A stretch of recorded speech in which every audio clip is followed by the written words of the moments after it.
Gente, boa tarde. Apesar de eu ter chegado tarde, eu estava com umas outras coisas, eu acabei de chegar, né? Então, é muita pretensão querer falar assim, mas eu ouvi, eu peguei basicamente, né, o que a professora Silke falou, né?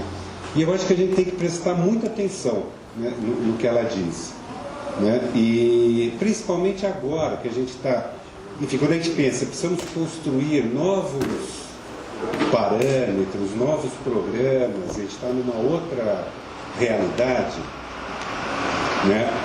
Eu acho que o que ela trouxe aqui, a gente tem que refletir bastante.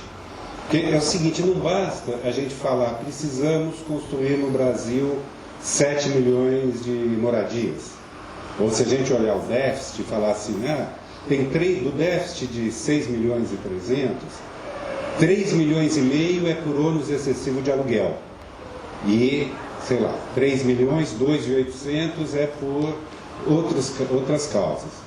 Se a gente olha isso, a gente fala, então, para resolver o problema de moradia no Brasil, a gente precisa construir 2 milhões e 800 mil novas moradias e prover aluguel barato para 3 milhões e 500 mil pessoas. Então vamos fazer, nossa proposta é um programa de construção de 2 milhões e 800 mil moradias e um programa de locação social para 3 milhões e 500 mil moradias, famílias.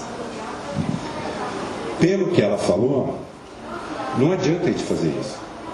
Pelo que eu entendi, eu acho que eu queria que você avançasse um pouco nisso. Por quê? Porque a forma de fazer essas 2 milhões e 800 mil moradias e a forma de fazer uma alocação para 3 milhões de famílias influencia no resultado, né? Você construir uma moradia num programa do tipo do Minha Casa Minha Vida, né, em que você joga todo o poder para a empresa privada, ela compra o terreno, ela faz o projeto,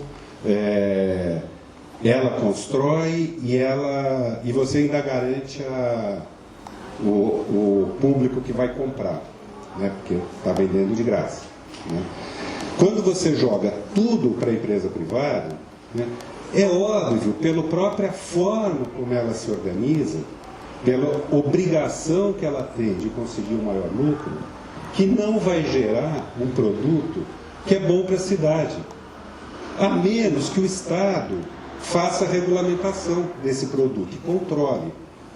Mas se o Estado está cada vez mais na mão desse setor do capital, como a professora fala, né, ele nunca vai controlar, né? Portanto, né, na questão da produção, me parece que a gente tem que ter bem claro, se a gente quer melhorar as condições da cidade, provendo moradia, nós temos que, a nossa reivindicação, a nossa defesa, deve ser não produção de moradia, mas produção de moradia por autogestão. Quer dizer, uma forma específica que coloca uma possibilidade dessa construção de moradia está dentro de uma lógica de construção de cidade para todos.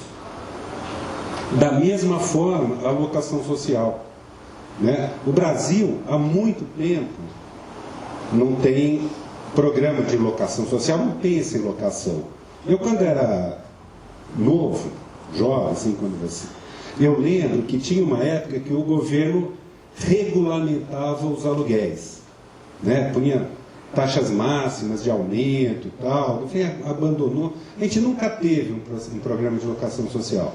De repente, a locação social começa a aparecer dentro dos programas municipais, do próprio governo federal apontando.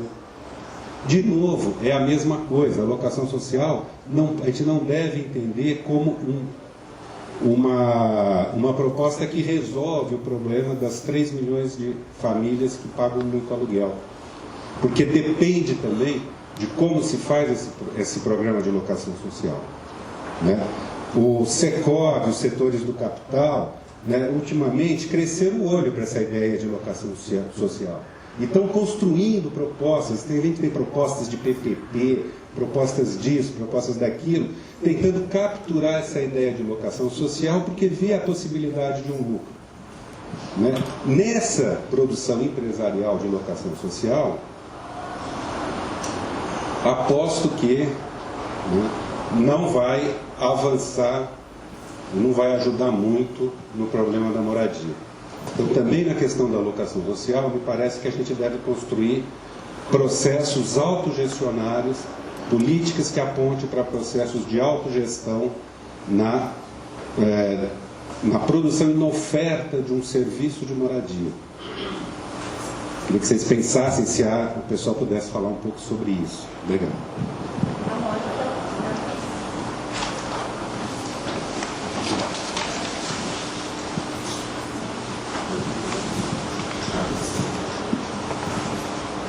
Então, o Celso,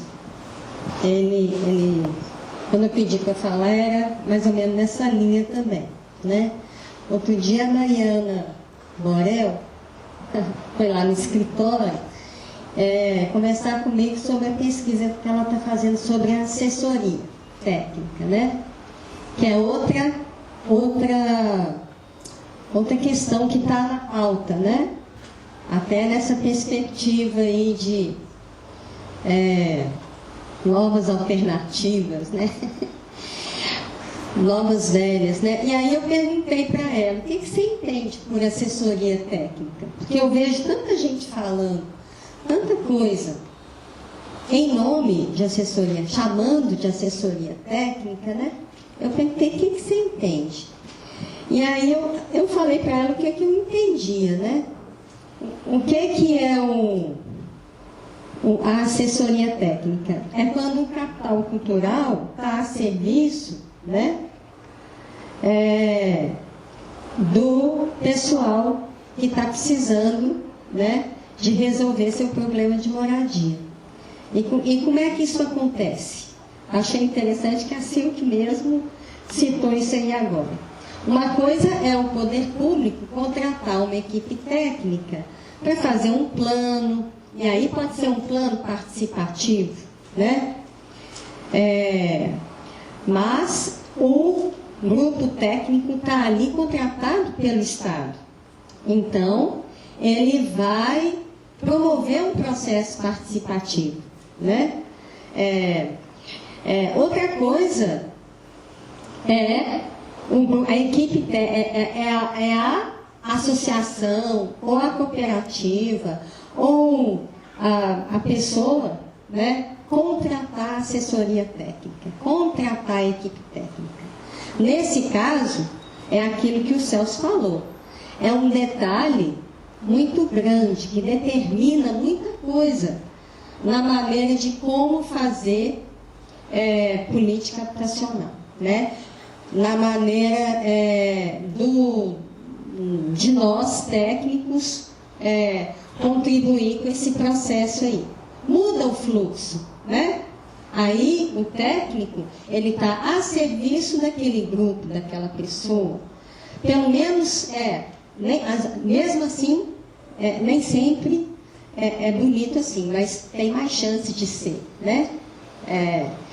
Outro dia, Antônio me contou um caso que, né, na ocupação de Zé Ribeiro, a assessoria técnica estava querendo uma procuração do movimento para fazer as coisas, né? Ou seja, não, a assessoria técnica está a serviço do movimento, está a serviço daquele grupo organizado.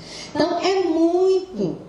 Quando a gente defende a autogestão, no caso, pode entrar como parceiro numa política municipal, numa política habitacional de interesse social.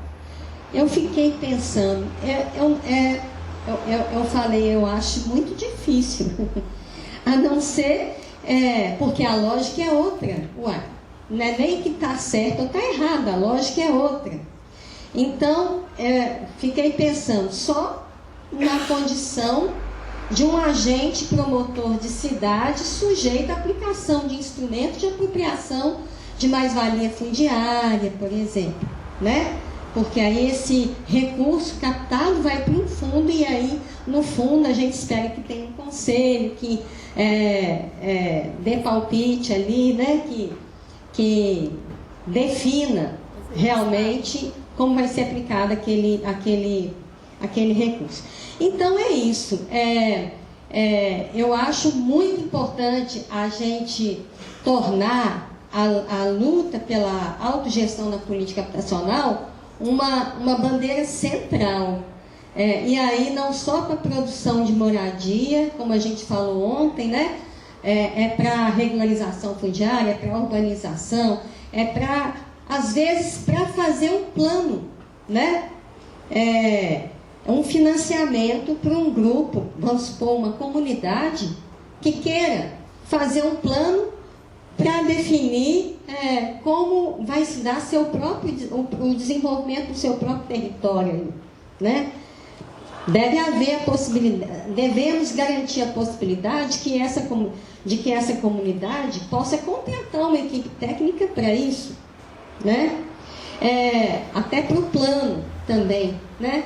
Então, eu acho que é muito importante a gente ter essa clareza na alocação social, na produção, na regularização, seja onde for. Isso é uma coisa. Outra coisa, me chamou a atenção muito também desde ontem, fala do Toninho, hoje já fala da Antônia, fala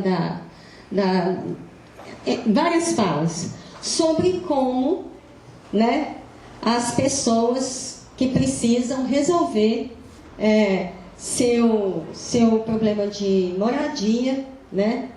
E se organizam em movimentos e participam dos espaços públicos onde são discutidas e definidas as políticas, como eles estão reféns, né, da pauta do poder público, né, da pauta do Estado. O Estado é que pauta.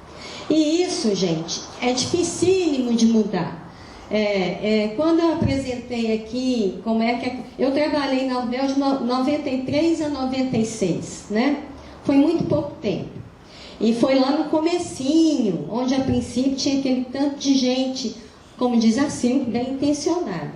Mas não necessariamente. E tinha muitos canais de participação, era intensa a interlocução. Mas, né, e isso eu conversei muito com a Clara, eu desconfiava que desde aquela época havia esse fluxo. O Estado pautava o Conselho, né? Por uma série de razões, né? Mas o Estado já pautava o Conselho. E isso só foi, eu acho que, piorando. E o Estado pauta o Conselho não é porque ele é mau, não. É porque é o papel dele, né? Está inerente à natureza dele, o controle, como a Cid falou, né? Então, não cabe muito ao Estado, vamos dizer, promover, né, uma mudança nesse sentido. É o contrário, cabe, né, cabe às pessoas que estão precisando resolver seu problema de moradia, organizados ou não, ao capital cultural aliado a eles, né?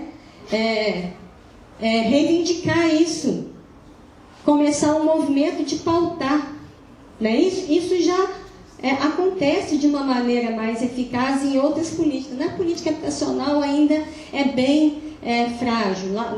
Eu faço parte do coletivo Habite a Política, junto com a Marina, junto com o Luiz e outras pessoas. E a gente, uma das linhas de atuação que a gente definiu no coletivo foi justamente ocupar o Conselho, estimular que haja discussões paralelas, reunindo os conselheiros e suas bases sobre o que deve ser pautado no Conselho, para que haja esse movimento também, né? Que a gente observa, né? Tem pouco tempo que eu voltei a acompanhar o Conselho e eu observo que é isso, a dinâmica é essa, é o Estado que pauta. Então, é outro fluxo que precisa ser invertido, né? É o pessoal que precisa resolver seu problema de moradia que tem que pautar, ou pelo menos que tem que buscar isso. Ocupar. Por isso que o coletivo se chama Habite a Política. Né? Ocupar mesmo. Então, é isso que me pareceu que muitas falas convergem para a mesma coisa.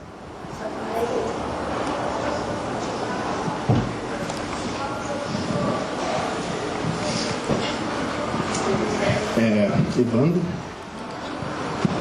primeiramente agradecer a mesa, discussões muito boas, assim, geram muitas reflexões e é muito bom ter gente que passou por experiências, compartilhando experiências com a gente, né? E a gente que é novo, assim, a gente vê que as coisas têm um certo eterno retorno, assim, que dá um certo desespero, né? Mas também dá para pensar que a gente não está sozinho, né? Que as pessoas passaram por situações que às vezes a gente passa também, enquanto técnicos e etc. Né?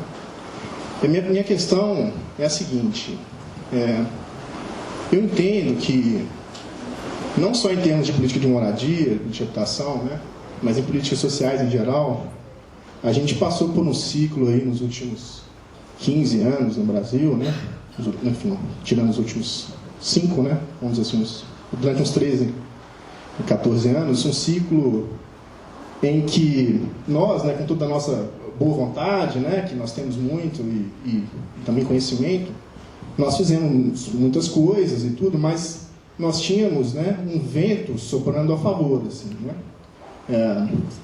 e estava ventando bastante, assim, né, em termos financeiros mesmo, vamos falar a verdade, né, existia dinheiro, na prática é essa a questão. E aí nós tivemos uma reversão desse vento, né? O vento passou a soprar contra, e muitas das coisas que a gente fez se mostraram muito frágeis, né? E desabaram, assim. E eu não sei, eu fico pensando nisso, eu vejo que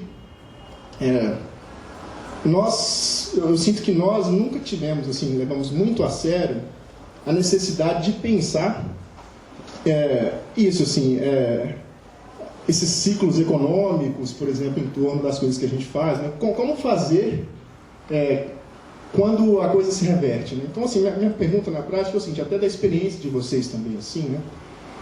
O que a gente pode fazer em momentos em que, por exemplo, o dinheiro, né, que sempre ajuda a gente a fazer alguma política, em qualquer nível, né, qualquer nível que a gente estiver agindo, né, no caso, aí, por exemplo, da proposta de tipologia que a Silvia colocou, né,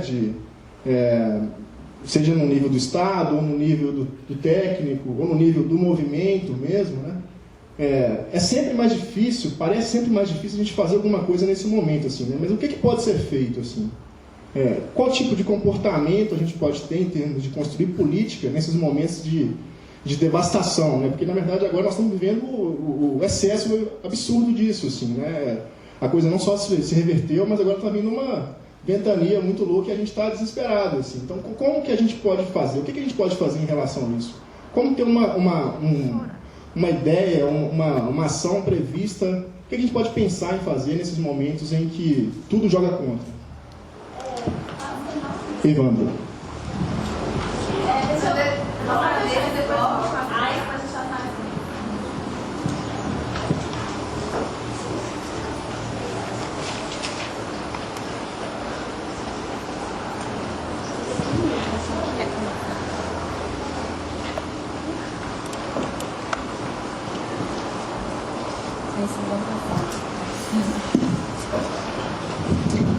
Bom, eu queria começar então com a fala do Celso. E assim, eu vou, agora que está mais vazio, eu vou fazer um comentário mais à vontade. Eu já brinquei com o Carlos Medeiros. Cadê o Medeiros? Saiu, né? Quando sai. Assim, é quase uma pegadinha a gente discutir política de habitação com Celso, Mônica e Carlos Medeiros aqui. Eu era estagiária da UFBEL, quando essas pessoas, assim, deram... Hã?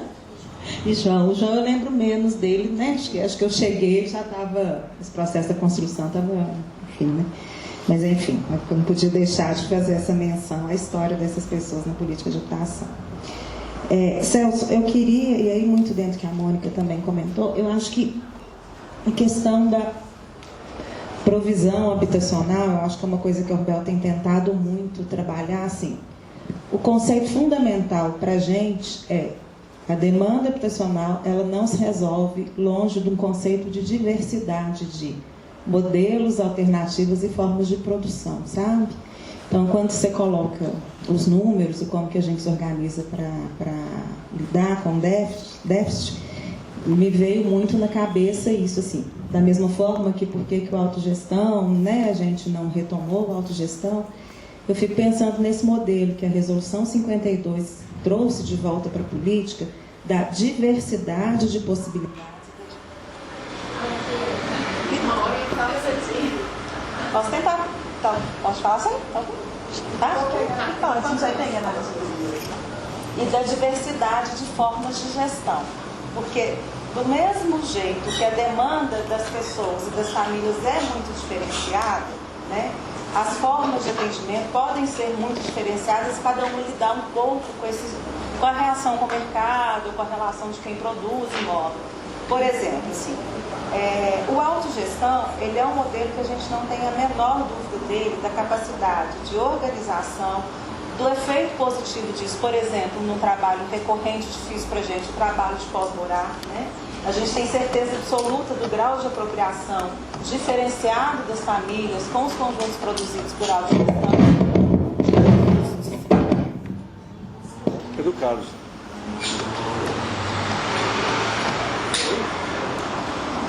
O microfone Tá. A gente não tem dúvida da capacidade diferenciada de apropriação, de cuidado e de como isso minimiza conflito no pós-morar dos conjuntos de autogestão, ao mesmo tempo que a gente sabe que nem todo movimento social, nem toda organização social consegue alcançar todo um processo de autogestão. Por que eu estou dizendo isso?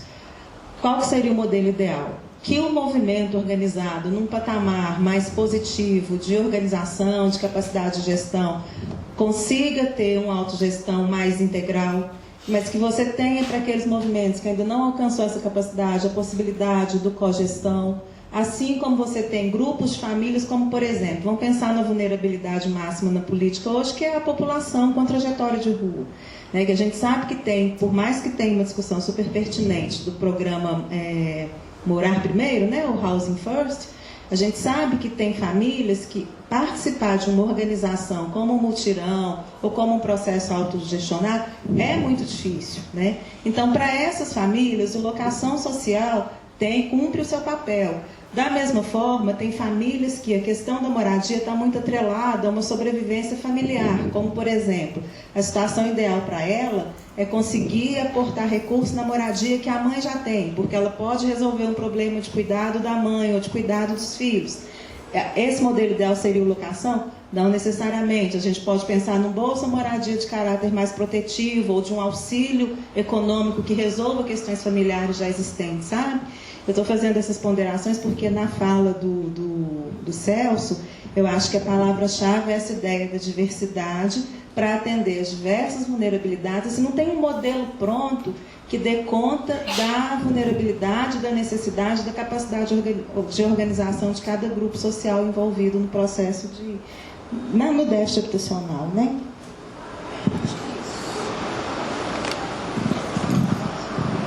Evandro, eu vou começar com a sua questão e nela eu tento também comentar aqui a fala do Celso e da Mônica.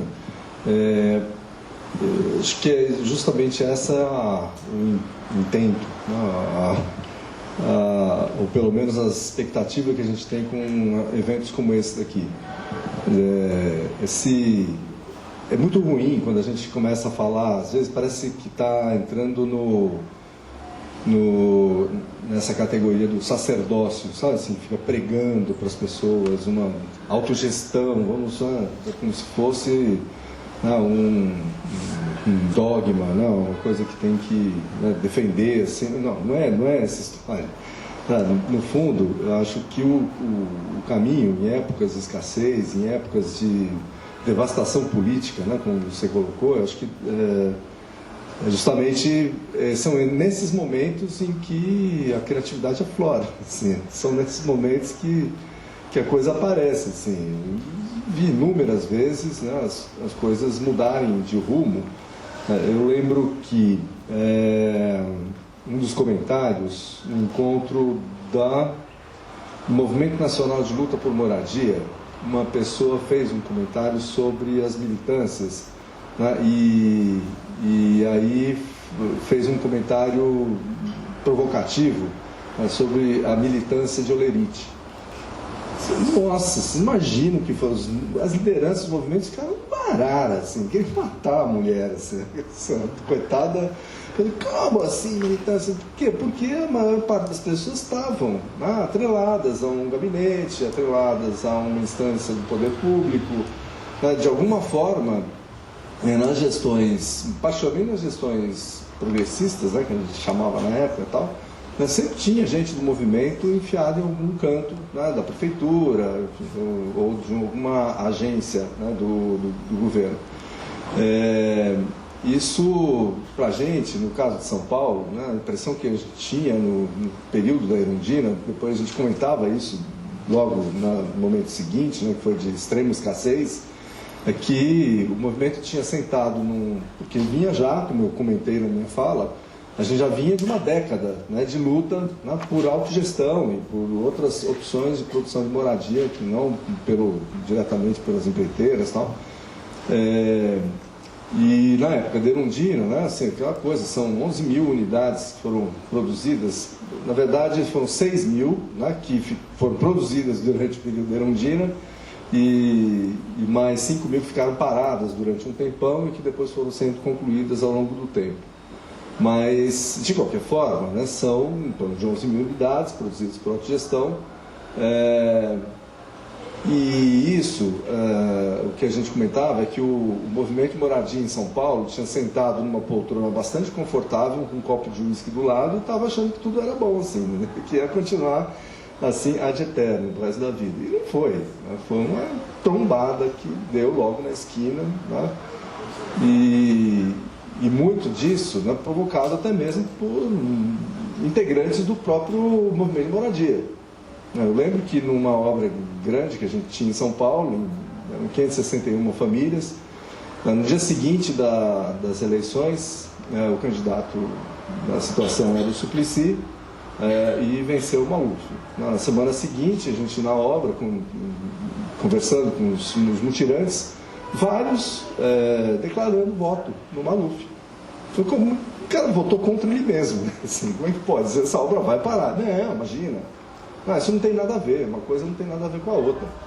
Aí sim tinha a ver com a outra, tanto que a obra ficou 5 anos parada. Então, eu acho que são nesses momentos, né, que essas contradições todas colocam para a gente possibilidades de invenção mesmo, até para construir outras possibilidades. Então, um pouco do que a gente vem colocando aqui, na hora que eu comento, falo, né, sobre essa inversão, né? Ao invés da gente, como diz a Mônica, né, esse vetor, ele tem que ser invertido. A gente está aqui sentado, tá, não sei o quê, falando dentro da universidade, né, por mais dificuldade que a gente tem atualmente, né, mas de qualquer forma existe uma infraestrutura, né, colocada aqui que permite esse vetor estar numa determinada direção. Mas como é que a gente inverte esse vetor? Como é que não é a gente que vai inverter? É uma série de correlação de forças aqui que coloca isso numa outra direção. Acho que dentro do que o Celso coloca, né, e no sentido da inversão do vetor que a Mônica fala, a autogestão é o moto dessa conversa. Assim, a dificuldade toda é que ela não interessa para isso que está colocado hoje, né, nesse momento de hecatombe política, né, que você estava comentando. Assim, realmente a última coisa que esses caras querem é ver o povo determinando alguma coisa. Então, o que eu acho é que é um mundo, um campo aberto. Ao mesmo tempo que é um campo tenebroso, ele é profícuo, ele pode ter muitas possibilidades aqui de articular coisas novas, né, ideias novas para a gente construir outras saídas aí para a situação. Só uma coisa, João. Primeiro não sabe o que é olerite. Ah, não? Que é contra-cheque. Contra-cheque.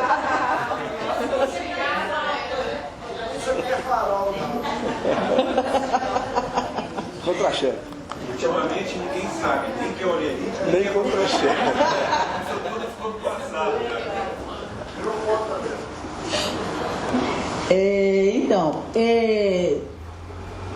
Então, o Celso, quando ele fala que essa questão da locação social, e aí ele faz um passeio sobre esse processo autogestionário, eu pessoalmente ainda não consigo entender como que uma locação social pode influenciar as pessoas que não têm habitação de interesse, que não têm habitação, e que estão ali para se beneficiar daquela unidade habitacional. Por quê? Por dois motivos. Primeiro, nós vivemos num país capitalista, mas a gente, com a locação social, quer colocar a família como se ela não tivesse direito à propriedade. Então, ela não precisa ter propriedade, mas o capital, ele está construindo e as pessoas ricas de poder aquisitivo, elas querem e vão lutar por essa propriedade, mas o outro, ele não vai ter aquela propriedade. E a segunda coisa é essa questão assim, de que se muda governo e a pessoa aí muda tudo, e aí não paga nem o aluguel e a pessoa fica naquela situação de insegurança. Então eu penso que é uma das maiores dificuldades que eu percebo na locação social é essa, a insegurança que essa família permanece. Ela tem um ser público que vai estar bancando aquele aluguel para ela, mas que não vejo mudança, empoderamento que possa fazer no ser mudar essa pessoa, né? Então, sobre essa questão da locação social. Mas estou disposta, né, a ouvir, eu tenho até me esforçado para achar uma maneira, uma coisa positiva nessa questão. É a questão quando a Mônica fala da questão da assessoria técnica a serviço de quem precisa. Essa é uma coisa assim que às vezes, como o João fala, parece que é sacerdócio, mas tem umas coisas que parecem mesmo que estão fora do entendimento corporal da gente, assim, né? A gente parece que está falando alguma coisa que é fora do entendimento.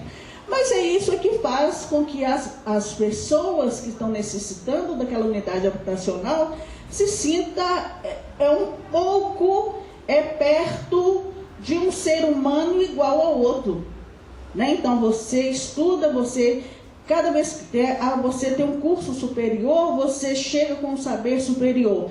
E quando você se aproxima de um ser que não tem casa, não tem, né? E aí você ainda leva aquele poder de que você está sendo contratado por uma prefeitura, porque é um poder, quando você é o poder público que está por trás de você. A mesma coisa, o poder da farda, né? Eu sou um ser, mas eu ponho uma farda, eu sou um outro ser, que posso fazer o que eu quiser, porque eu tenho uma farda. Então, eu vejo, eu tenho dificuldade dessa coisa. Então, quando se contrata uma assessoria, se ganha uma proximidade desse saber técnico, porque muitas das pessoas nunca vão conseguir uma faculdade. E quando você compartilha o seu saber técnico, você consegue empoderar aquela pessoa, se aproximar daquela pessoa, né? Então, eu vejo um pouco nesse aspecto. Aí quando o Evandro fala, né, o vento a favor e vento contra, nossa, é assim mesmo.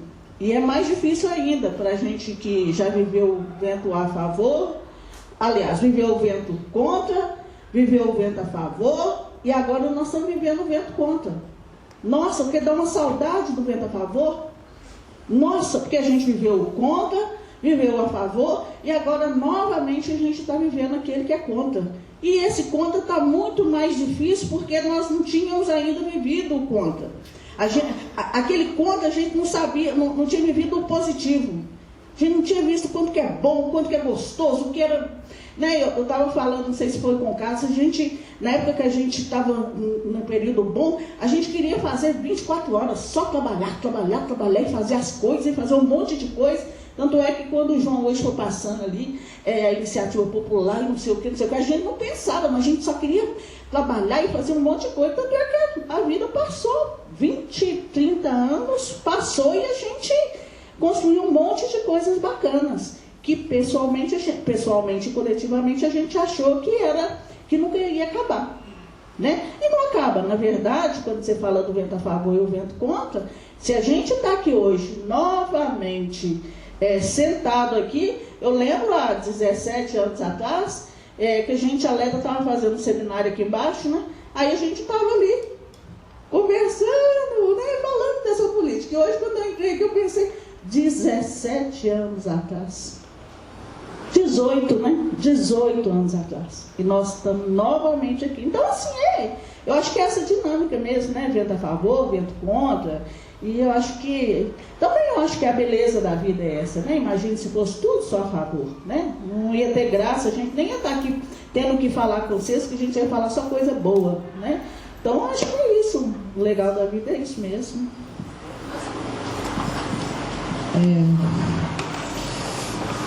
Começando pelo Evandro também.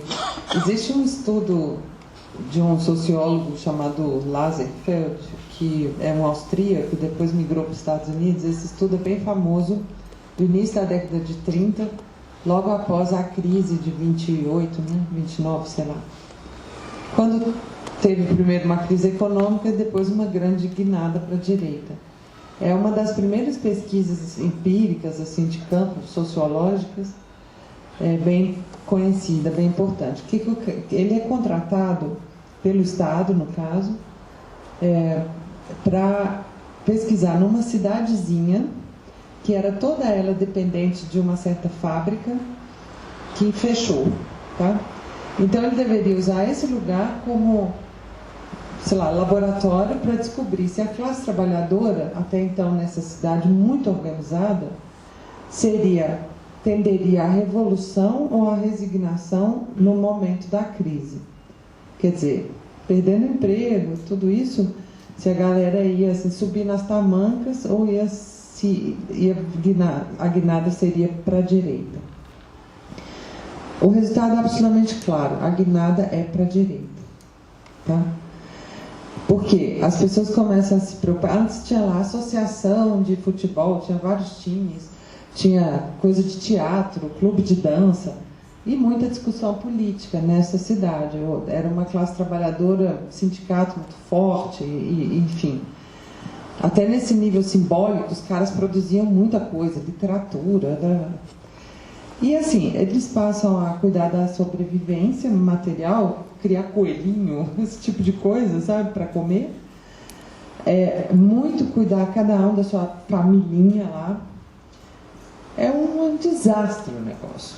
Então, as perspectivas, eu não sou nem um pouco otimista e eu acho que isso que o João fala, né, nos tempos de escassez, a criatividade aumenta.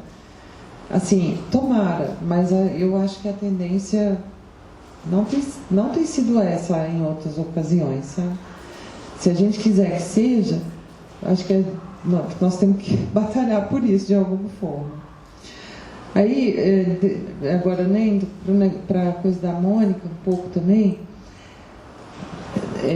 eu fico pensando assim, a assessoria técnica ela devia ser distribuição de riqueza, assim, a assessoria, a autogestão, todo esse conjunto que a gente pensa, distribuição de riqueza.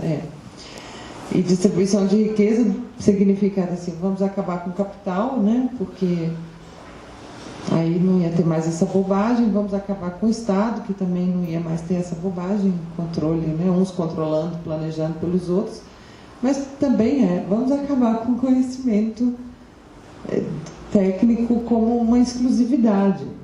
Isso é um negócio que a gente pode fazer. A Antônia acabou de falar isso, né? a gente fica com medo, porque é o conhecimento técnico, que às vezes nem é tão incrível assim, mas ele garante a nossa posição social, e dessa a gente tem ciúme, né? A gente tem medo, enfim, essas coisas todas. Mas eu acho que um caminho interessante talvez fosse esse, inclusive nos momentos adversos. A gente radicalmente batalhar por uma redistribuição e até redefinição de todos os tipos de recursos, mas principalmente começar pelo nosso próprio, sabe? Em vez de ficar lá ciumentos com os códigozinhos. Em relação ao aluguel social, locação social, né, Celso? Ou, em geral, a ideia de que a gente não pode ingenuamente falar assim, está faltando isso, então vamos fazer uma política para tapar esse buraco. Sabe, eu lembrei daquela história do... Você não é arquiteto, você não deve conhecer isso, mas o Le Corbusier escreveu lá em 1920 ou 21, sei lá, teve um livro que chama Por uma Arquitetura, que todos os arquitetos conhecem, e uma das coisas lá é assim, casas em série.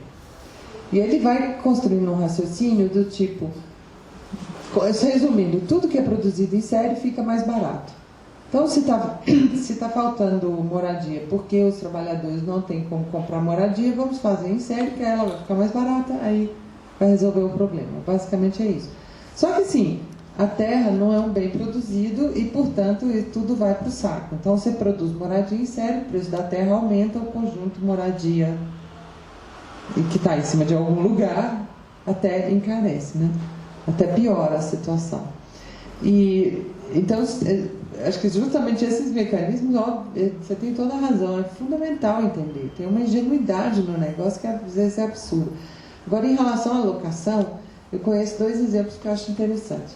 Um é em Berlim, que antes tinha uma grande parte das moradias era de propriedade do município, e com isso você conseguia regular bastante bem a oscilação de preços no mercado. Porque, sei lá, era tipo mais de 50%. Então, o fato do município fazer a locação dos seus imóveis a um preço razoável, baixo, relativamente baixo, fazia o resto das locações ficar baixo também, né? Porque você diminui a média dos preços. E depois eles venderam quase que tudo, os aluguéis foram lá para cima em outras cidades onde isso não aconteceu, como por exemplo em Viena, que eles ficaram com a propriedade do município, os aluguéis continuam razoáveis na comparação com outras capitais semelhantes. E outro exemplo, que mais ou menos a lógica é um pouco parecida, só que é na cidade, na cidade onde eu venho, uma parte muito grande das locações é de cooperativas de moradia, tá? Então, as cooperativas não são formadas para a produção da moradia e depois a titulação. Não foram, isso é uma coisa do início do século XX, elas não foram formadas para depois entregar o título de propriedade para as famílias. E sim, você entra na cooperativa como quem entra num clube, assim. Você pode não ficar lá a vida inteira alugando, você paga um aluguel bastante razoável. O meu padrinho, que tem 80 anos, vive desde que nasceu na mesma casa e ela é alugada. Tinha uma cooperativa. O povo queria usar uma parte de um terreno livre que a cooperativa tem lá nesse lugar, né, nesse empreendimento, para fazer outro empreendimento privado. E aí tinha gente tentando convencer os caras da cooperativa a fazer aquilo, vender aquele pedaço de terreno para fazer esse incrível empreendimento privado, que ia ser muito bom. E aí vem todos aqueles papinhos. E eu achei muito legal, porque eles conseguiram se organizar e impedir que acontecesse essa venda. Os moradores de lá, que são parte dos cooperados. Essa cooperativa especificamente, ela tem vários imóveis, mas existem várias outras do mesmo tipo. Quer dizer, na hora que você põe os recursos econômicos estão sob a gestão de um ator cuja prioridade, o objetivo, não é o lucro, né, como o capital necessariamente a coisa muda de figura, sabe? Então, no Estado, o objetivo será o controle. Então, ele controla desse jeito, mas ele é pressionado por todos os lados, como vocês mesmos mencionaram. Mas seriam saídas. Agora, as unidades de propriedade de capitalistas quaisquer, ou fundos, ou não sei o quê, que você subsidia o aluguel, vai fazer o aluguel subir em toda parte. É isso que vai acontecer, assim, eu acho, não sei, não sou economista.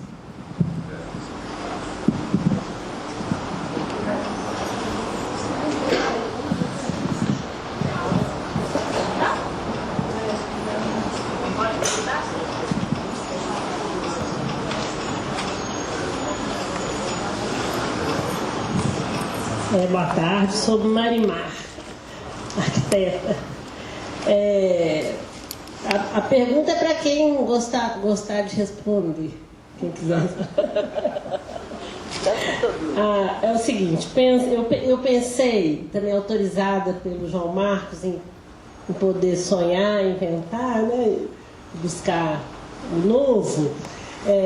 Eu acho que seriam importantes 4 inversões, assim. Uma inversão seria a inversão em que você, ao invés de ter um objetivo a alcançar, que seria a construção da moradia, você punha o foco do valor de tudo no processo. É o processo que importa. Isso até inspirada numa escola anarquista na Espanha, que as crianças, o conteúdo educacional não era um conteúdo fixo. Era, por exemplo, estragou a bomba da caixa d'água. Aí vinha o bombeiro, as crianças todas iam lá na caixa d'água, o bombeiro explicava como é que arruma. Era um conteúdo assim, fluido, né? Era o processo que importava educativo. Aí onde que eu vejo objetivo e processo? Acho o processo construtivo.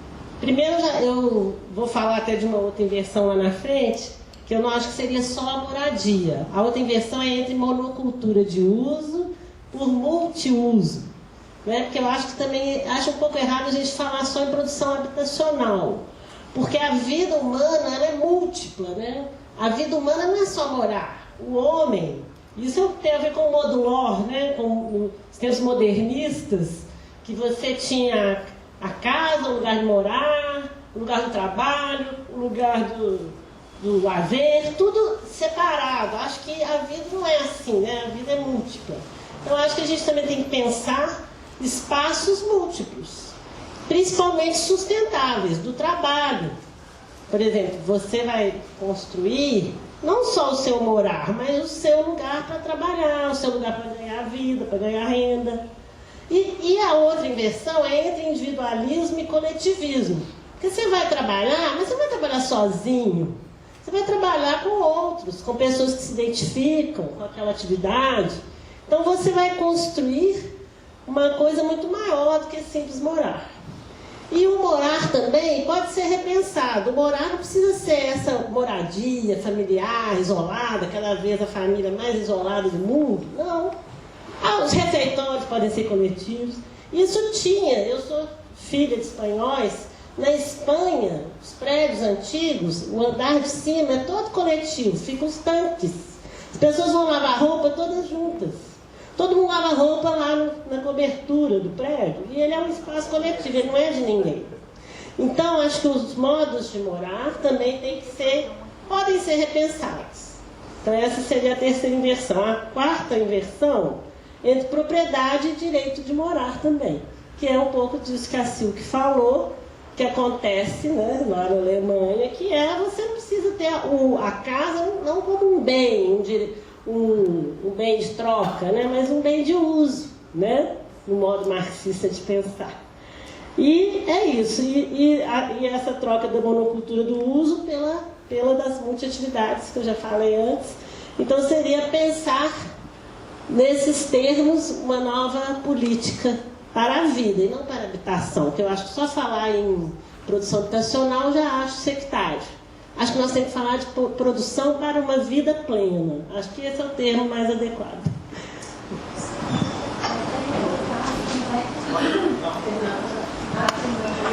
Fernando, Luiz e Carlos, aí a gente fecha. Boa tarde, sou Fernando, arquiteto.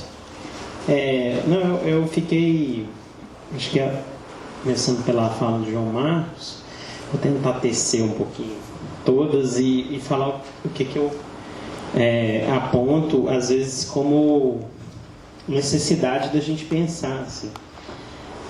O João Marcos vem falando desse histórico, né, e ele e a Antônia, né, desse histórico lá, de que a gente não tinha depois, até essa ascensão de uma melhora na questão, que também é pequena, né? A gente não teve também muita verba para moradia, sobretudo para autogestão, né? Foi pequeniníssima, né? Assim. Mas a gente tem uma ascensão lá da ditadura, né? No processo de redemocratização, a gente vem se consolidando isso, achando, na verdade, até os movimentos, eu acho que achando que a gente estava consolidando, de certa forma, um Estado queria talvez, igual a Silvia fala, tentar evitar novas convulsões, mas o que a gente entende, o que eu entendo pelo menos, é que parece que o Estado brasileiro ele não é tão forte assim. Ele não é um Estado, ele é um Estado que ele é muito suscetível a essas polarizações extremas, em que a gente chega num ponto em que hoje você tem uma destruição completa de vários instrumentos. Né? Assim, a gente achava que estava construindo esse Estado forte para pelo menos as pessoas terem um mínimo de dignidade, entendeu? Assim, mesmo dentro do capitalismo, entendeu? Assim, mas não. Quando você fala assim, quando você fala desses estados de bem-estar social em que as coisas são um pouco mais distribuídas do que aqui, a gente achava que estava caminhando para isso, né? Os movimentos achavam que estava caminhando para isso.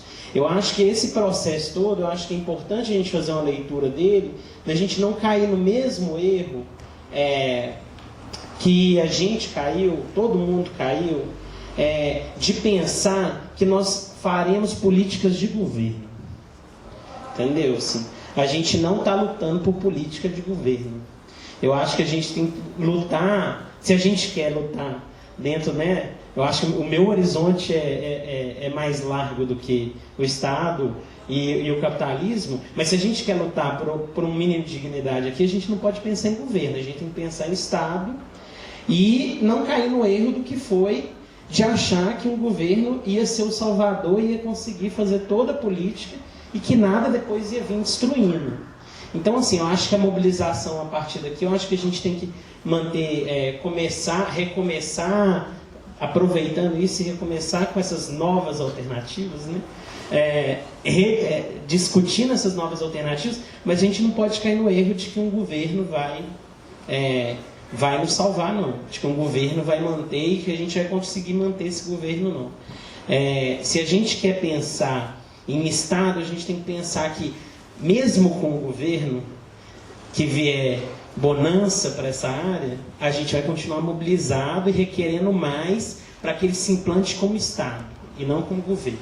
Eu acho que esse é um ponto essencial assim, de pensar, e eu gostaria que vocês falassem um pouco sobre isso, porque eu acho que se a gente está começando a tecer, né, as novas discussões, a gente tem que pensar nesses problemas que a gente teve a partir das implantações dessas políticas, né?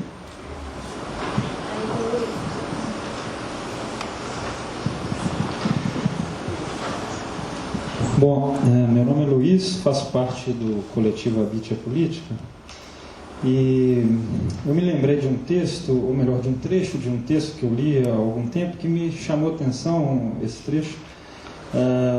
A frase era mais ou menos o seguinte: segundo o autor, a autogestão teria chegado ao Brasil, vindo do Uruguai, mas ficado na produção e não extrapolar para o consumo. Então as famílias, uma vez concluído um conjunto habitacional, ou seja, uma vez concluída a produção, a autogestão não avançava para o consumo da unidade habitacional em que as famílias iam se instalar. E aí quando esse autor coloca essa questão, ele logo em seguida passa a tratar dessa discussão que a gente está fazendo, quer dizer, que a Silk fez, que em algum momento foi feita na mesa, a Antônia levantou, sobre a questão da propriedade. E aí, quando eu penso nas ocupações em áreas centrais, áreas de alta valorização imobiliária, eu fico pensando se nas ocupações em áreas centrais, sobretudo nessas ocupações, esse é um debate que teria que ser feito com mais força, pelo fato, em função da alta valorização imobiliária e do entendimento de que formas outras de propriedade que não a propriedade individual, né, podem frear a entrada do mercado nesses projetos habitacionais. E aí, Antônio, eu queria saber como é que essa questão está sendo encarada no caso da Zezé Ribeiro, assim, além da requalificação do edifício, o que é que vai vir depois, assim, como é que vai ser o consumo da unidade habitacional? Vai ser como propriedade privada ou vai ser com uma propriedade coletiva, com uma locação social gerida por uma entidade que passaria a ter o direito real daquele edifício? Bom, é isso. Aliás, né, eu acho que essa fala minha tem muito a ver com o debate que nós vamos ter hoje à noite, às que horas? 18h30? 19 horas, no Conselho Regional de Serviço Social, com Celso Carvalho. Nós vamos discutir lá algo que vem sendo proposto por ele, por um movimento de São Paulo, que é a parceria público-popular, e, se eu não estou enganado, em edifícios de áreas centrais.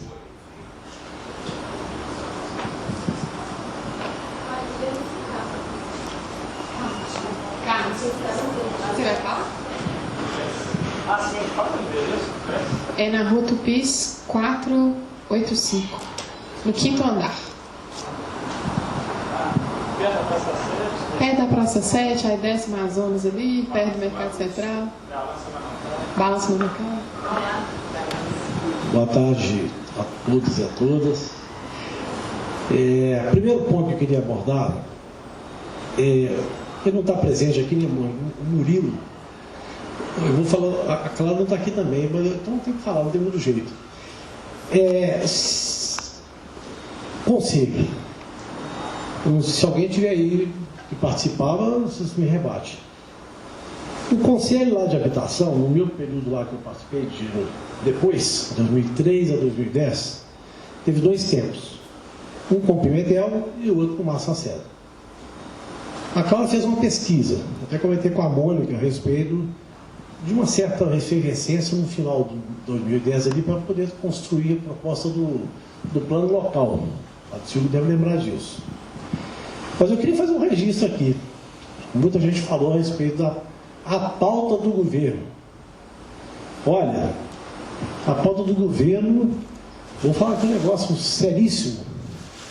Como surgiu lá o Ministério das Cidades, a pauta do governo, habitação, produção de moradia, era a pauta do movimento, não era a pauta do governo, não. E assim, como era a participação, se eu demorar um bocadinho, vocês me cortam, viu, gente? Um cabo de guerra, Movimento Pimentel. Movimento Pimentel. Por quê? Tinha a ocupação do Caju Minas, olha aí, ocupação, né? Caju Minas, né? Depois a gente conta sobre o Caju Minas, que ele é cumprida a história. E não tinha dinheiro. E também não tinha jeito de fazer casa. O povo queria casa. Aí o Pimentel esticou a corda, o povo cobriu o pau. Nós chegamos lá, estava pé de guerra. Como é que resolve isso? Aí um dia eu tomei um uísque, sempre semana do uísque, eu me inspirei em falar. O uísque é um negócio complicado para mim. É complicado. Tomei um uísque e falei assim, mas por que não, de vez de ser bianual, o mesmo dinheiro plurianual? Aí o Pimentel falou assim, mas por que eu não pensei nisso? Porque você não bebeu uísque. Tem que beber de vez em quando para poder assim, saber como é que a gente resolve os problemas. Então o povo ficou calmo e nós retomamos o OPH. Estava parado, desde não sei quando. Retomamos. Daí para frente, se nós retomamos o OPH, nós fizemos um fórum do OPH. Se nós fizemos o fórum do OPH, o conselho foi estabelecido. Se foi restabelecido, então a pauta do conselho já tinha com força na jogada. A gente fazia a reunião, esse auditório aqui pequeno. Havia 100 pessoas, eu acho, né, Ednei?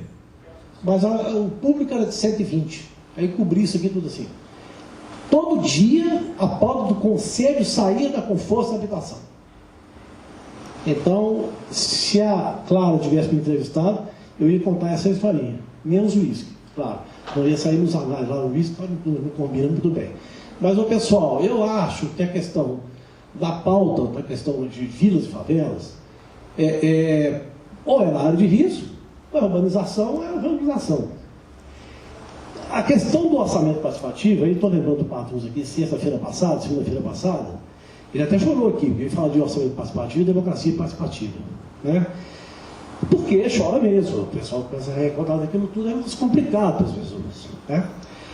E aí o seguinte, a Conforça é que definia a pauta. Se o resto das pessoas atendessem a pauta era distribuída. Quem fazia isso era a Cláudia Basso. Perguntava o Murilo, falava, não, deixa o pessoal resolve. Perguntava, a pauta é essa, a pauta é essa. Então eu discordo um pouco. Depois, aí a Silvia me inspirou a falar aqui, 99-2010, a pauta do Minha Casa Minha Vida, por conta de diversas questões que foram colocadas aqui ontem, tomou conta, né?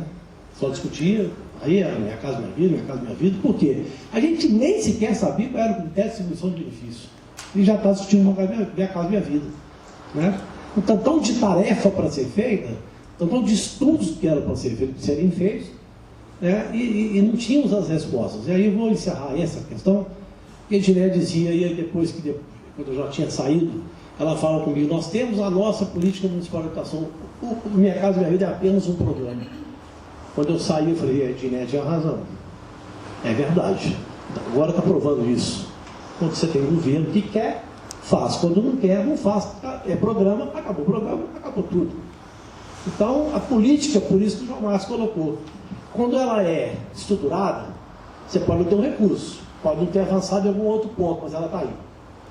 Então, quer dizer, nenhuma contradição com a Clara, o Mônica até me explicou que o PLIS chamou a atenção de algumas questões que era por isso que é importante o plano local de habitação de eleição, como outros planos, todos eles são importantes.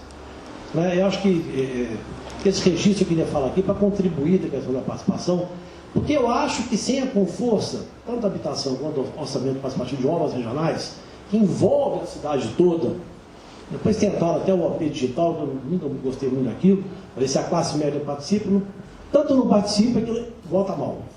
Vai me desculpar aqui, vota muito mal, né? Vota mal. Então eu não quero discutir política aqui não. Mas vota mal. Vota mais mal do que o pobre.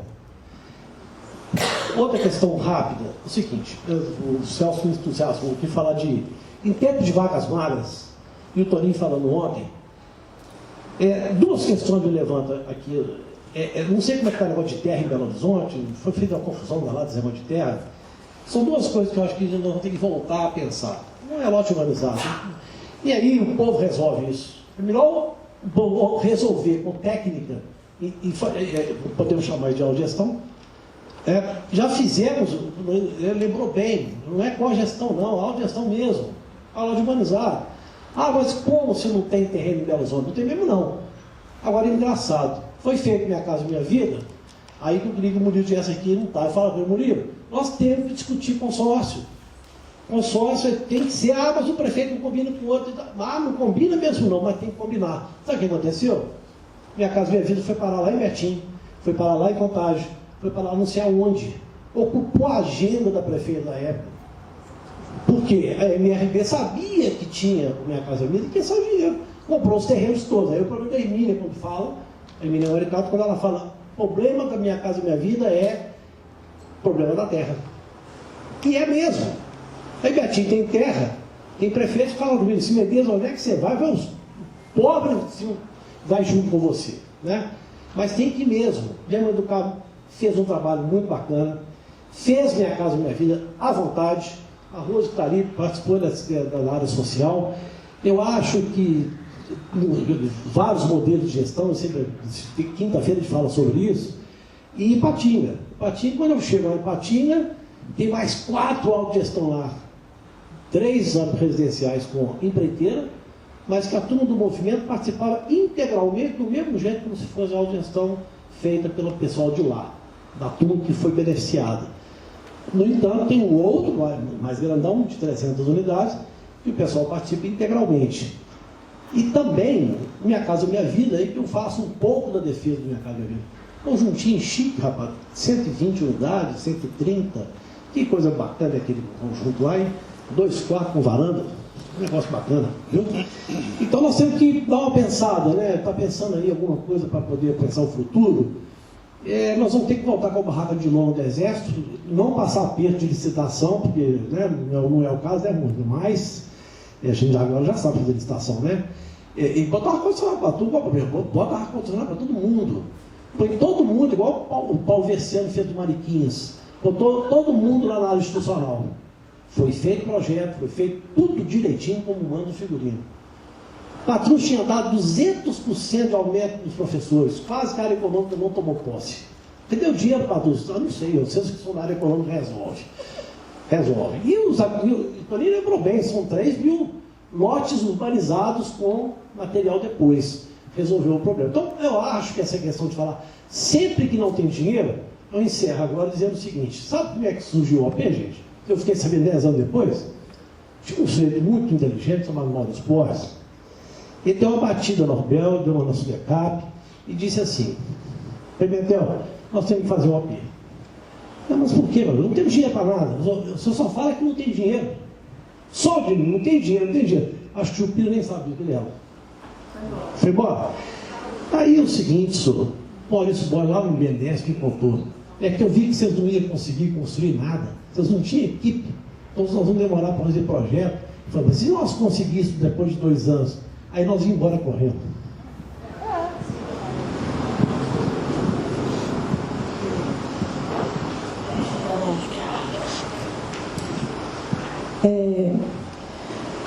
Eu vou fazer não é bem uma pergunta, mas são umas coisas que foram colocadas que eu queria que vocês comentassem, assim, dando uma fechada.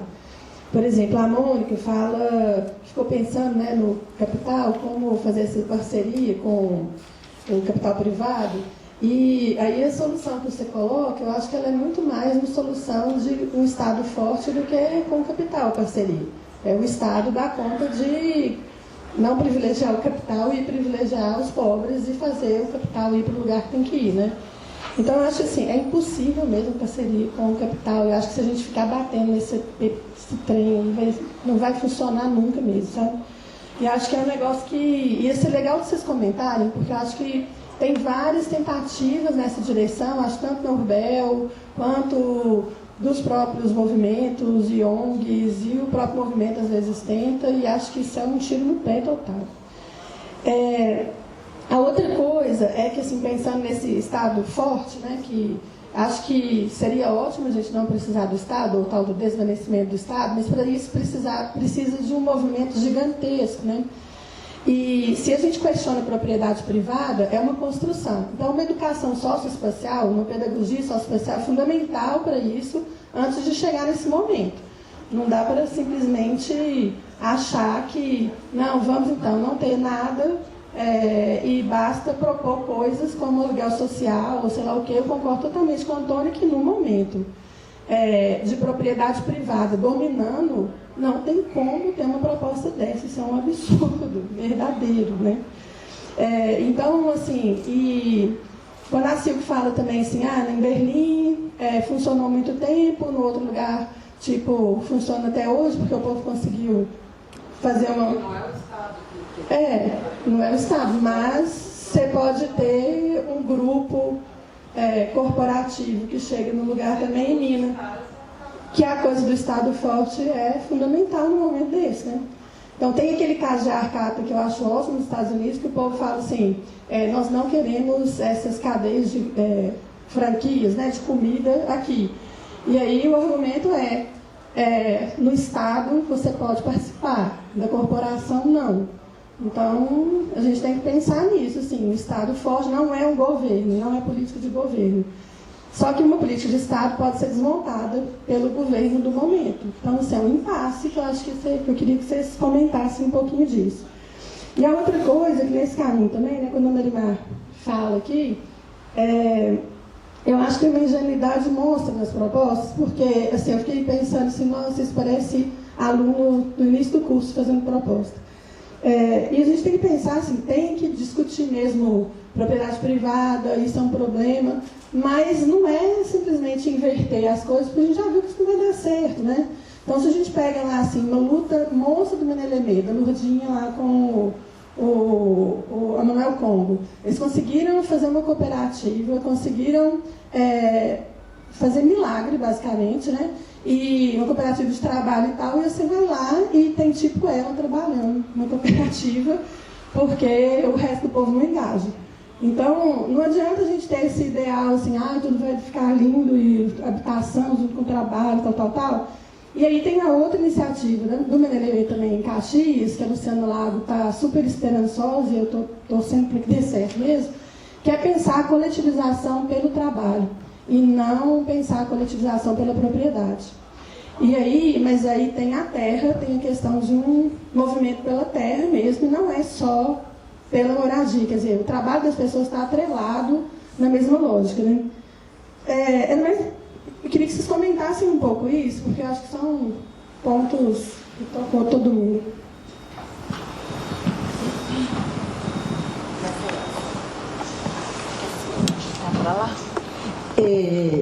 Então, começar sobre a questão dos espaços múltiplos.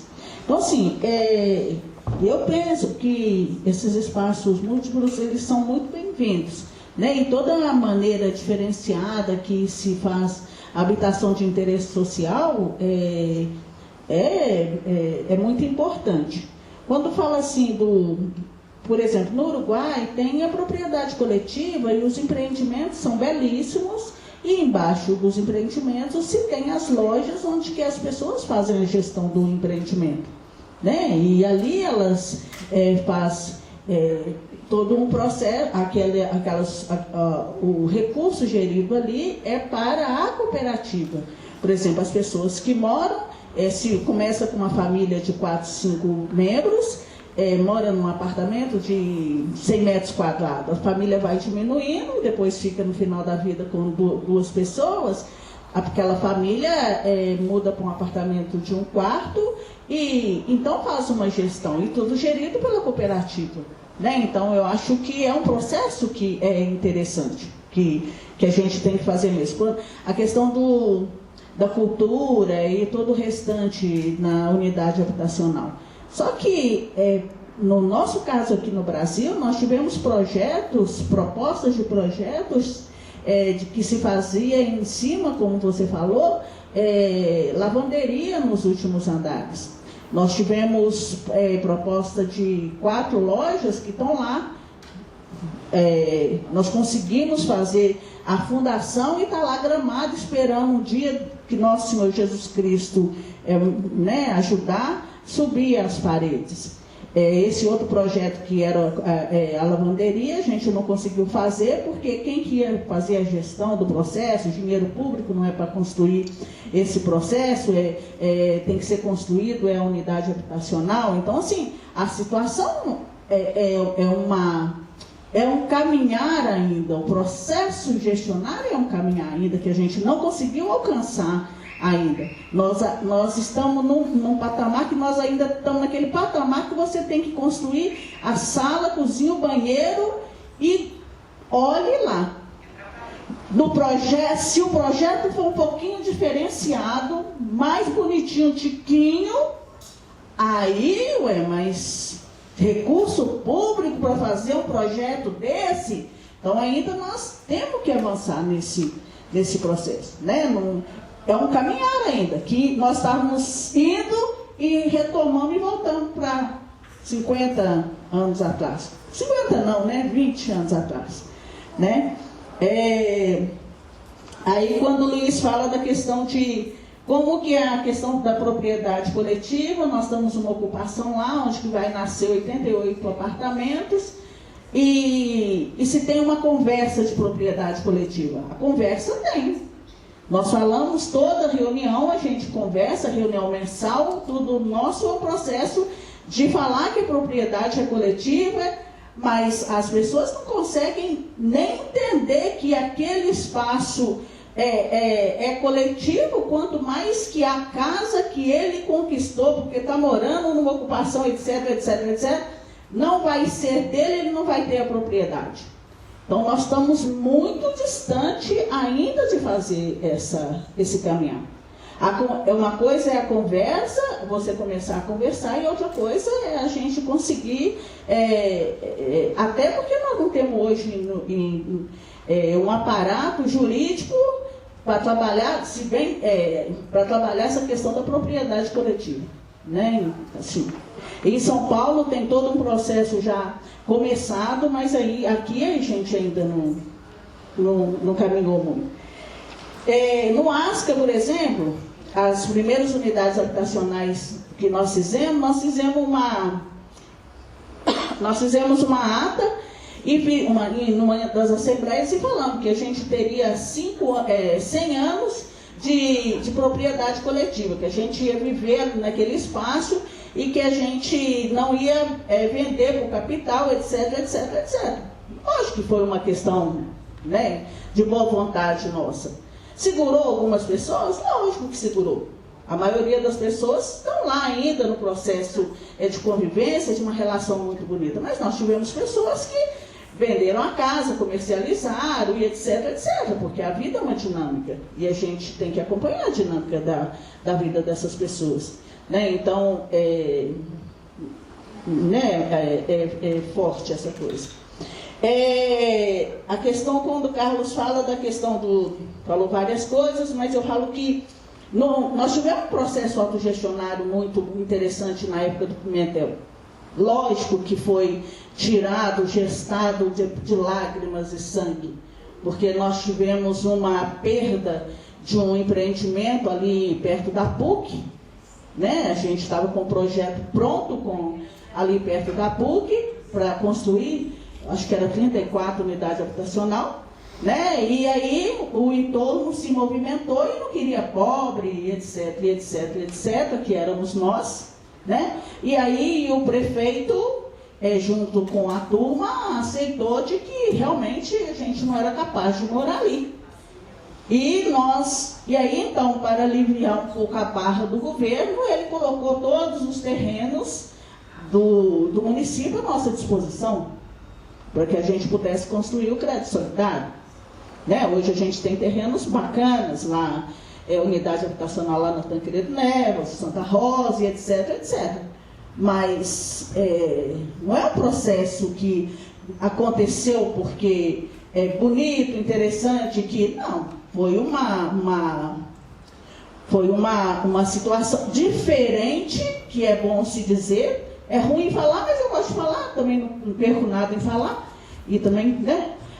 Diferente de quando nós fomos, o Patrus foi, nas primeiras gestão do Patrus, quando a gente estava construindo, que a turma também se mobilizou lá no Barreiro, 5 vereadores disseram que nós não íamos morar lá, e ele falou, não, no meu governo eu vou fazer inversão de prioridade, e essa turma vai ficar aí. Então, o papel de um governante é esse. Se você está governando, você tem ou esse papel ou o papel que foi feito na época do Pimentel. Né? Então, a gente, que não é bobo, nós não nascemos ontem, então nós tivemos este papel com o Patrus e tivemos esse com o Pimentel. 2 papéis diferenciados. Hoje o terreno está lá, do mesmo jeito, etc, etc, mas não tem pobre morando lá. Então, nós deixamos de ocupar um espaço na cidade. Enfraquece a gente enquanto movimento. Enfraquece a gente enquanto ser humano também. Né? Então, essas coisas são complicadas. Parceria, né, com a questão do capital, que não funciona, né, foi o que ela falou. E a questão, quando a gente fala da propriedade coletiva, eu penso que ela devia, como no Uruguai, hoje eles trabalham com a questão da propriedade coletiva, mas eles têm uma matéria na grade curricular deles. Né? Então, se a gente quer trabalhar a questão da propriedade coletiva, é uma situação um pouco maior. Né? Então, a gente tem que colocar essa metodologia lá na educação infantil. A gente tem que começar a trabalhar lá, conversando com essa turminha lá, para que a gente possa gestar isso daqui a 20, 30 anos. Não dá agora para a gente querer impor uma situação dessa de propriedade coletiva para as pessoas que vivem no país capitalista como o nosso. Né? Então, eu acho que é um pouco isso. Assim. Aqui, João. Se começar por aí. Tá lá. Eu não tenho muito o que falar, mas não. Sabe, eu fiquei pensando essa questão que a Ana colocou, assim, né? O jeito que a Ana articulou as coisas. Na verdade, a única coisa que consegue segurar o capital, inclusive a partir do Estado, um Estado forte no sentido de forte para segurar os interesses, a invasão do capital em todos os meandros, né? Ele só existe quando tem... não tenho certeza disso não, mas acho que na atual circunstância a gente poderia dizer isso. Ele só existe quando tem movimento social forte, meio que apoiando, sustentando aquilo, né? E caso contrário, você pode ter uma situação econômica em que, sem os investimentos do Estado, no estilo Estado de bem-estar social, o próprio capitalismo entra em colapso, que é um pouco o que acontece na década de 30. Mas, em outras situações em que não é exatamente o momento do pico da crise econômica, se você não consegue o Estado segurar o capital se esse Estado não estiver respaldado por um movimento. Então, no fim das contas, assim, é como se o Estado fosse o joguete de duas forças, os movimentos sociais organizados, ou a sociedade organizada, nesse sentido dos indivíduos, e os capitais do outro lado. Agora, o maluco do negócio é quando os capitais conseguem fazer movimento social ou manifestação social em favor dos seus próprios interesses.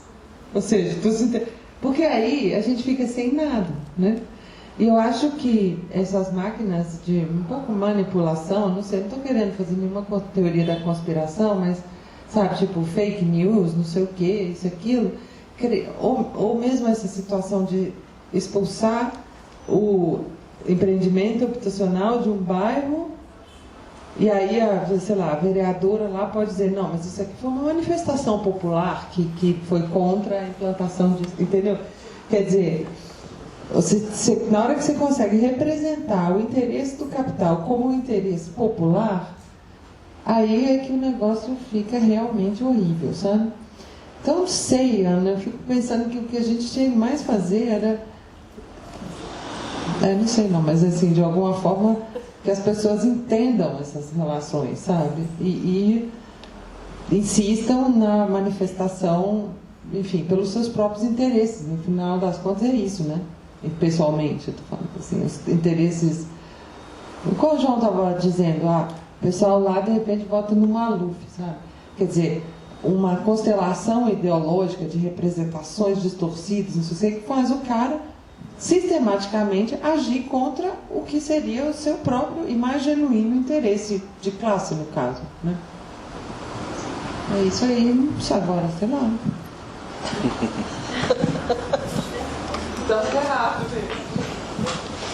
Então,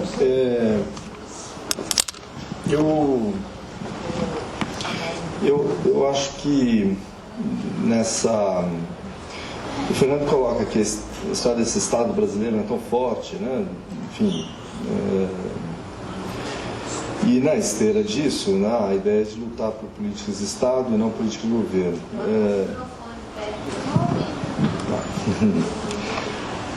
Sim, na verdade, eu acho que a gente não pode contar com isso, né? Até porque o problema todo que a gente tem é que a gente não tem uma institucionalidade, né, forte o suficiente, né, para evitar que uma barbaridade como essa que está acontecendo agora permaneça acontecendo, continue acontecendo. Então, sim, eu acho que não dá para a gente contar, né, com isso.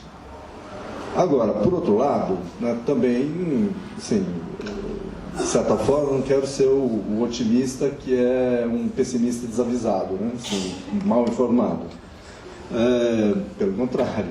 Mas, assim, eu acredito mesmo, né, que as coisas todas, elas sempre estão se movimentando para capturar todas as iniciativas, né, em favor do capital, da forma como, né, o capital vai se mobilizando esforços para poder a coisa funcionar a seu favor.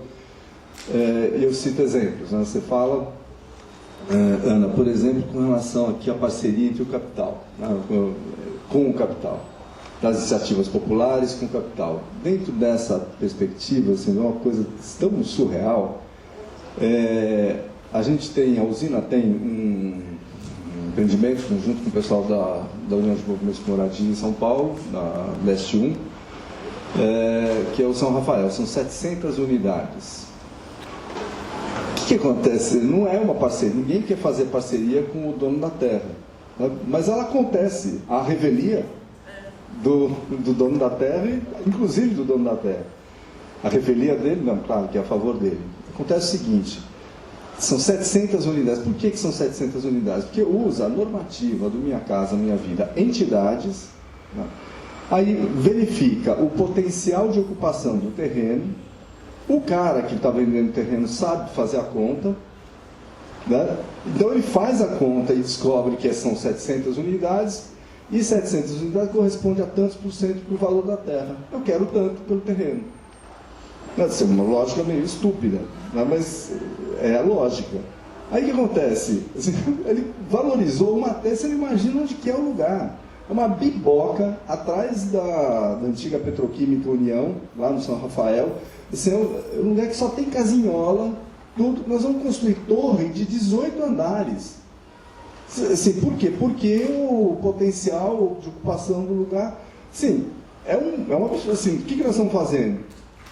Botando dinheiro dentro a favor do capital imobiliário, particularmente. Não o japonês que é o dono da terra, que tem uma horta, que, enfim, encheu as boas de dinheiro lá por conta de uma ação deliberada do movimento para conseguir botar gente morando em casa. Nós somos as contradições do próprio processo. Por isso que eu estou dizendo que eu não sou um desavisado. Eu estou avisado. Eu sei que a coisa... Uma outra questão, né, com relação a... Isso o Celso conhece, porque a gente fez parte de uma banca que a moça contou para a gente a respeito disso, né? A história da locação social, da forma como isso acaba, assim, o que estava comentando também, o aluguel vai aumentar, o valor da terra aumenta, né, tudo. Sim, no caso de São Paulo, coisa tão estúpida, mas tão estúpida, a prefeitura começou a investir, né, num aluguel social, então paga para a pessoa, para ela sair do lugar, para poder fazer alguma intervenção. Você sai daqui, eu pago um aluguel para você, Bolsa Moradia, e fica dando grana durante um tempo, assim, praticamente todo o orçamento da Secretaria de Habitação do município de São Paulo acabou virando dinheiro para isso. Ou seja, é dinheiro público sendo investido no capital imobiliário, tá? Para ir, assim, incentivando, inclusive, o aumento dos valores, né, de aluguéis por conta do programa de Bolsa Moradia. Então, é tudo muito contraditório, né? Você acha que está indo por um canto, o outro canto escapa, vaza e a coisa toda se articula pelo outro lado. No entanto, eu... Não, assim... Então, sempre vai para o canto errado. De alguma forma, essa coisa é capturada. Só que, assim, entre o niilismo, tá, e o ceticismo, tem que ter algum poro, alguma saída, né? E aí, eu acredito que essa saída é a imaginação. Não tem como a gente escapar, né, desses dois escolhos, a não ser pela imaginação. Então, como é que a gente se considera nessa circunstância? Eu não quero polemizar com a Silvia, mas eu gosto de fazer isso. De qualquer forma, assim, a gente, como arquiteto, né, faz planos, e planos pressupõem que a gente considera que haverá algum futuro. Mas se a gente não fizer planos, a gente não tem como fazer projeto, né? Então, assim, alguma coisa a gente tem que colocar à nossa frente, né, como possibilidade. Agora, se eu não quando me é vedado fazer alguma conjectura sobre o futuro, ou seja, fazer algum projeto, eu faço sociologia. Né? Aí eu faço um relatório, né, sobre uma situação em que eu verifico, né, que tal e tal coisa acabou dando naquilo. Agora, a gente não tem bola de cristal. Né? Eu imagino o seu padrinho, você falou que ele tem 80 anos. Né? Isso diz, então, que mais ou menos ele deve ter atravessado o nacionalsocialismo, né, com uma cooperativa onde funciona de um jeito diferente daquele que... Né, foi desmanchado. Então, mas, não que isso não existia antes. Quer dizer, então, isso pode ser criado. Né, pode ser criado. É o que eu imagino, por exemplo, com situações como a arquitetura na periferia. Eu acho que tem outras iniciativas acontecendo em várias outras circunstâncias que estão apontando possibilidades que estão fora meio do padrão. E essa fugir desse padrão é que é um pouco a minha fala aqui anterior, né, era no sentido de colocar possibilidades. Por quê? Porque tem um monte de gente nova vindo aí, né? Eu vou passar e vai vir gente pela frente. É isso. Não achei nem muito polêmico. Que bom. Bom, eu vou picotar alguns comentários das últimas coisas aqui. Primeiro, lá da fala da Marimar, porque ela tratou de uma questão importante e difícil que a gente tem conseguido, muito recentemente, conseguir fazer alguns avanços que diz respeito aos múltiplos usos, né? E por mais que a gente... Cadê a Marimar?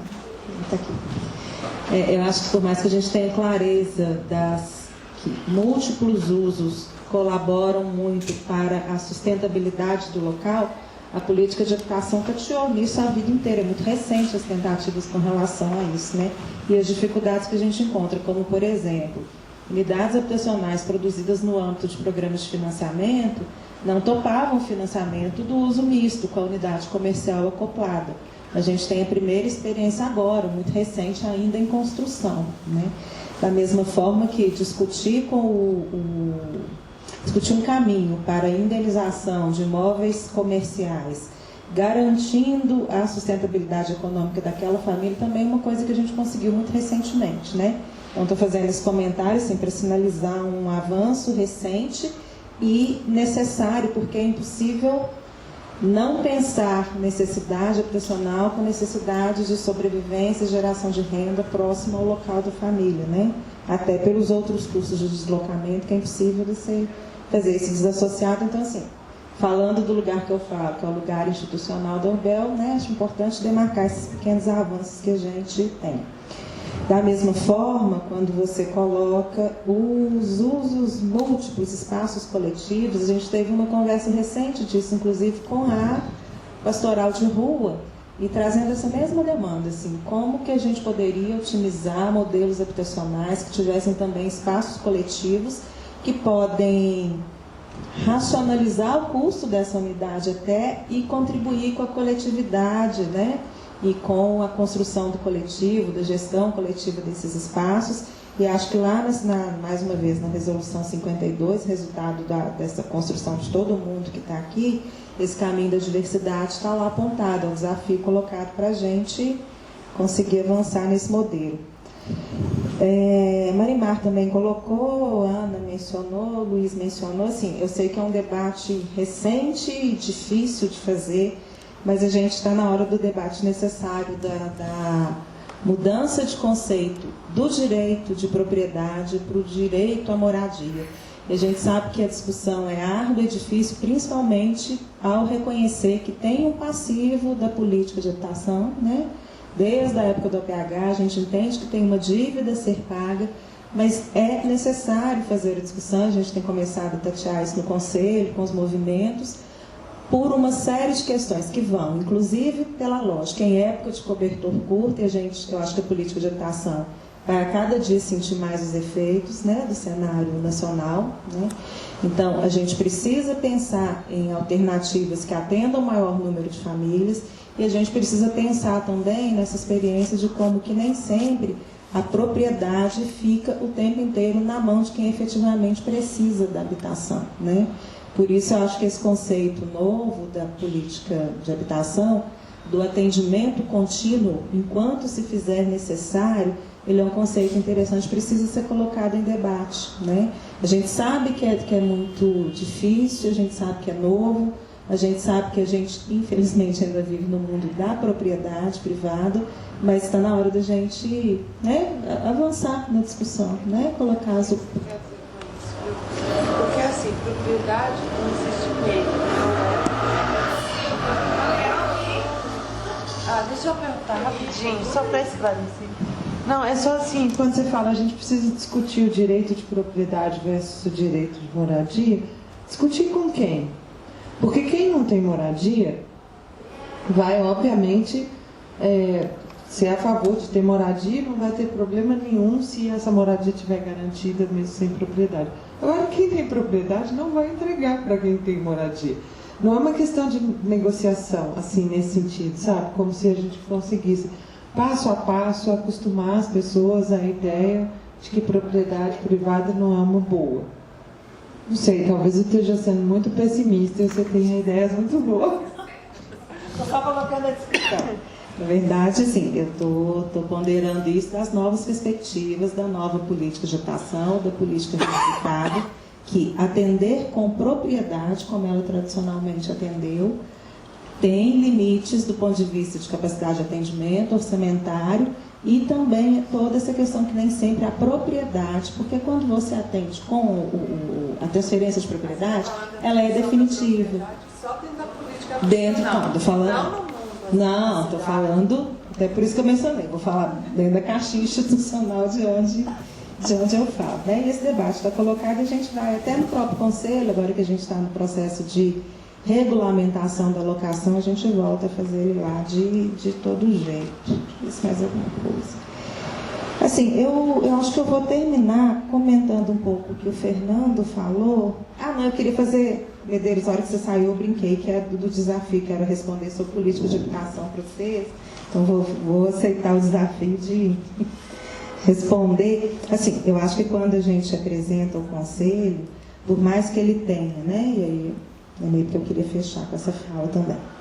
Por mais que ele tenha esse caráter de constante, a gente está falando de 25 anos de uma política, ao mesmo tempo que a gente está falando de 36 anos da UBEL, né, recém-completados agora, o Conselho teve fases e fases, né? Assim, lá na fala da Clara, né, do vídeo, né, ela menciona uma coisa muito assim.